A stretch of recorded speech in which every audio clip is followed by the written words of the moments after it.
Siguro bilang the Vincent, how are you approaching this coming ano na yung marami natin?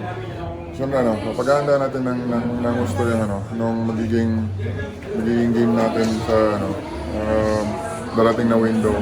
For sure, magiging mahirap sa atin yun. Hindi magiging madali na task yun. Pero yun nga, willing naman tayo gawin yung best natin para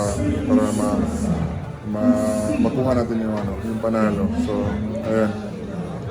Thoughts lang on New Zealand, Australia, sila yung mga magiging Ayun kalaban. nga, mabigat na kalaban yun.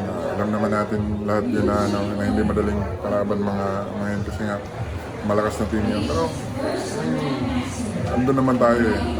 Dapat paghahanda natin ng gusto yan, gagawin natin yung necessary actions para practices natin, dapat siseryosohin natin.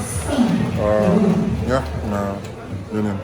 Junmar, nasa ng kumpiyansa ng team ng Gilas? Bali, Kung may kumpiyansa tayo kasi nasa home court tayo, hindi lang naman kami andun yung mga fans na andun yung mga kababayan natin sila yung magbo-boost sa atin ng sila yung magbibigay sa atin ng lakas sa extra boost ng confidence natin sa darating na game. May nabanggit ko nga na ikaw yung main big man natin since wala si Kai, QMB, and more minutes yun for you. Pero kumusta yung mga iniinda mo sa Philippines? Napapahinga naman ako. Inaano ko din.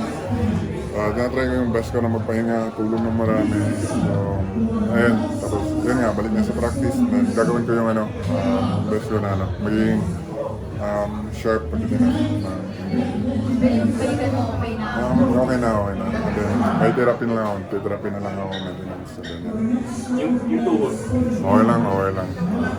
Hindi na ako siya. Hindi ko na iniiwan. Thank you. Thank you.